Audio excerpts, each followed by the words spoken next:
Shalom peuple de Dieu. En ce jour si spécial du 28 février, nous venons justement par cette courte vidéo pour vous dire Shalom dans le Seigneur. Pour nous, le croyant du message, ce jour représente beaucoup pour notre foi. L'accomplissement des grandes écritures qui ont été annoncées par les saints prophètes dans la Bible en parlant de sa seconde venue. On n'a pas autre chose à le dire que de dire ça, comme ça ouvertement. Le même qui était monté, le jeune homme de 33 ans, le voilà revenu à cette grande nuée avec puissance et tout ceci avec lui. Et cet événement a eu lieu un certain 28 février 1963 en Arizona, sur la montagne appelée les Sunset Mountain. Comme il a été transfiguré au milieu de ses disciples, il avait pris Pierre, Jacques et Jacques son frère, les trois témoins terrestres, arrivés à la montagne de la transfiguration, les trois témoins célestes, Élie, Moïse et lui-même. Et le prophète nous dit qu'Élie représente les saints qui sont vivants, qui ne passeront pas par la mort. Et Moïse représente le groupe de ceux qui sont morts dans la foi, qui seront ressuscités lors de son avènement. Et quand cet événement du 28 février s'accomplit, il y a ces trois choses qui s'accomplissent. La résurrection des morts, c'est une réalité. La voix de l'archange et le son de la trompette qui est la prédication de l'évangile annoncée par le sorcier prophète William Maroba. Et nous sommes prêts pour l'enlèvement. L'enlèvement, elle est certaine. Je vais lire la Bible dit dans Éphésiens 4, le verset 8, 9, les versets 8 et 9. C'est pourquoi il est dit, étant monté à haut, il a emmené les captifs et il a fait des dons aux hommes. Or, qu'est-ce qu'il signifie? Il est monté, sinon il est aussi descendu. Donc, où est-ce qu'il est descendu? Dans les régions inférieures de la terre. Dans sa descente, la Bible avait bien précisé géographiquement que ça serait dans des régions inférieures de la terre. Et quand nous voyons cet événement s'accomplir, un certain 28 février, 63 ans aujourd'hui, dans des régions inférieures de la terre, nous ne saurons que dire merci à Dieu pour sa descente dans la nuit. Et cette descente, descendre ne signifie pas seulement quelqu'un qui fait l'action de quitter l'espace et de descendre sur la terre, mais c'est de changer la dimension. Comme Frère Branham le dit ici dans ce lever du soleil, dit plus tard, paragraphe 9, les anges apparurent comme il avait été annoncé dans la prophétie, et en même temps, une grande masse de lumière s'éleva de l'endroit où je me trouvais jusqu'à une altitude de 30 000, 48,7 km dans les airs, en formant des cercles comme les ailes des anges, et dessinant dans le ciel une sorte de pyramide formée par cette constellation des anges qui était apparue. Donc, les anges qui étaient apparus ne sont pas venus de là, mais sont sortis de l'endroit où Frère Branham s'est trouvé.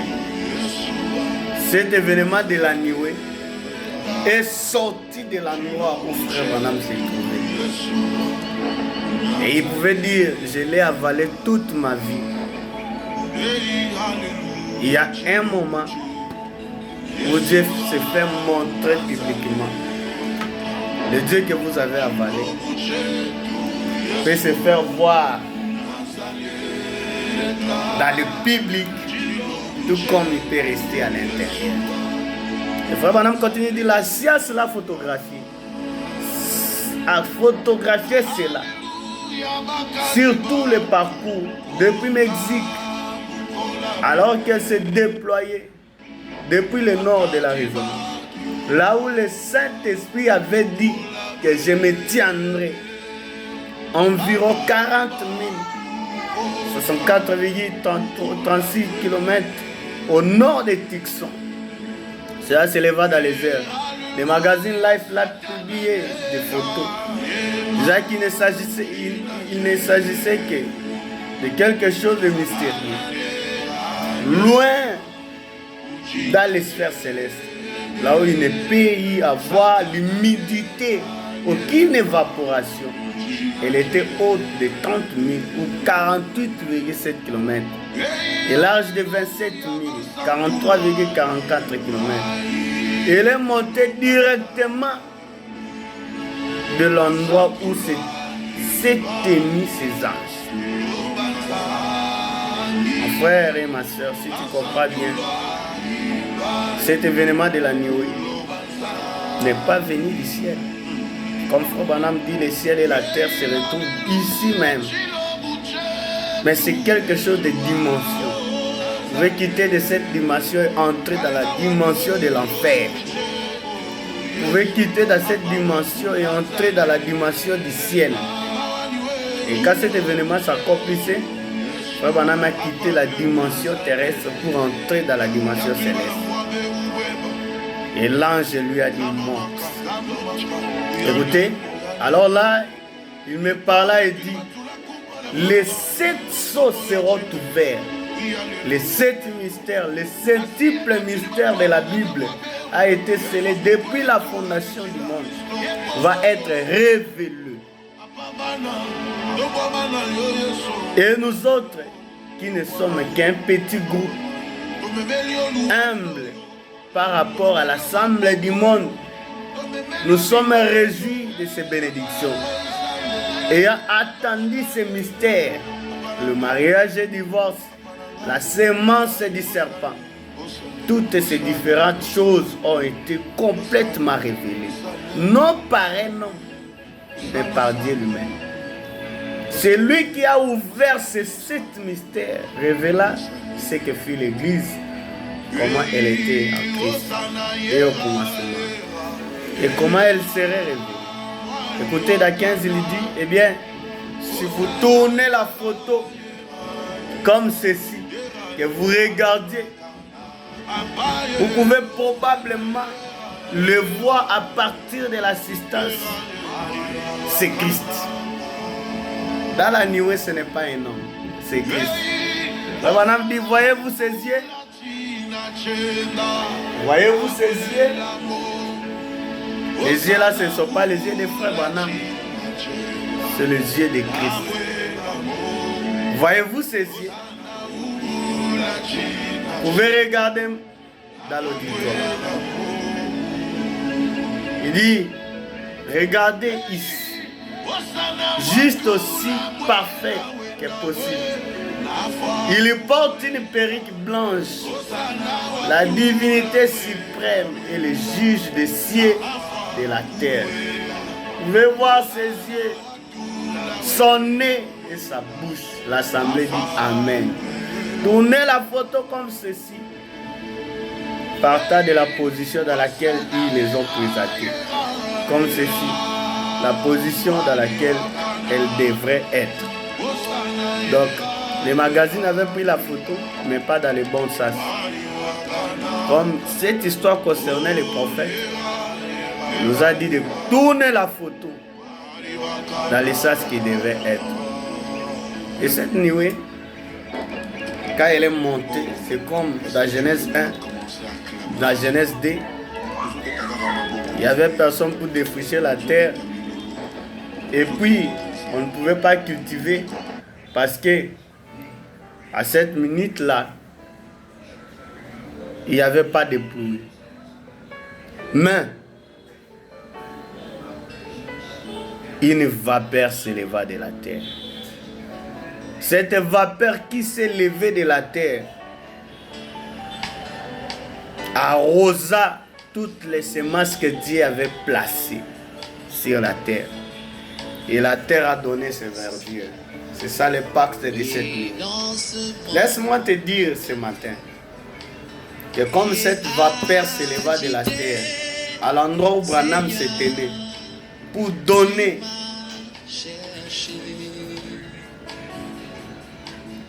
la liberté, pour arroser la semence, tu es une semence prédestinée de Dieu.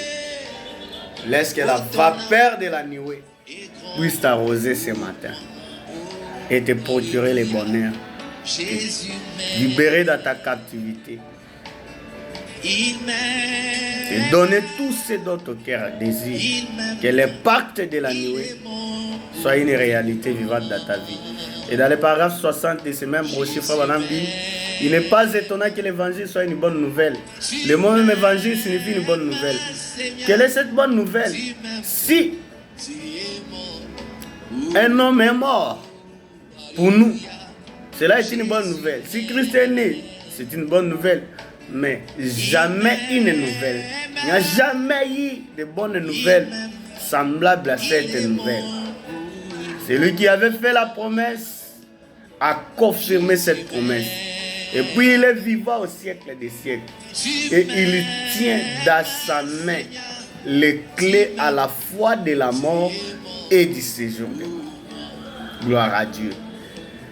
Toutes les ténèbres ont été dissipées.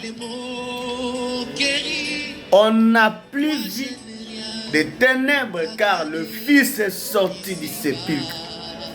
Il n'y a pas de, eh bien, il viendra. Ou de, il se pourrait qu'il vienne. Il est déjà venu. L'évangile, la bonne nouvelle. Aujourd'hui, il n'est pas question de il viendra, il se pourrait qu'il vienne. Le Dieu que vous attendiez autrefois, Frère Branham dit, il est déjà venu. C'est ça la bonne nouvelle. Et je prends quelque chose ici pour finir.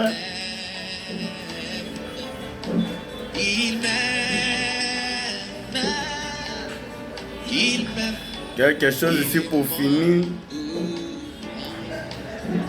On va finir avec ça.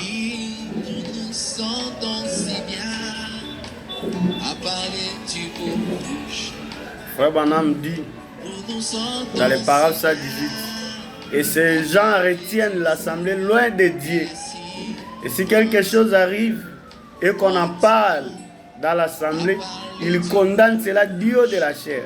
Depuis la chair, du haut de la chair, ils disent c'est du fanatisme. Tenez-vous-en éloigner.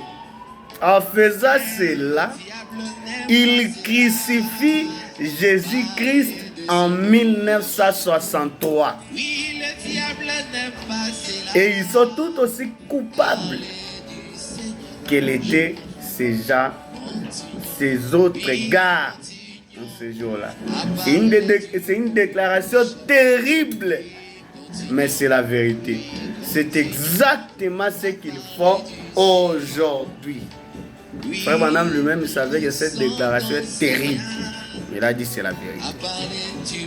Car vous reniez la venue du Seigneur aujourd'hui. Vous crucifiez Jésus en 1963. Vous êtes tout aussi coupables comme Ponce Pilate et ses compagnons. Shalom. Que la venue du Seigneur inonde vos cœurs. Et que la colonne de nuée, la colonne de feu puisse entrer dans vos cœurs pour vous transformer. Faire de vous les gens de chrétiens que Dieu veut voir dans cet état de la fin. La venue du Seigneur ne signifie pas directement l'enlèvement, mais c'est un processus. Nous finirons par être enlevés.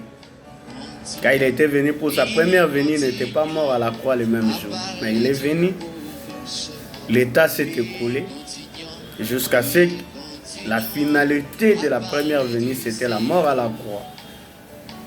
Et dans ce temps de la fin, il est venu, mais la finalité de la seconde venue, c'est l'enlèvement. Que le Seigneur vous bénisse un très grand shalom.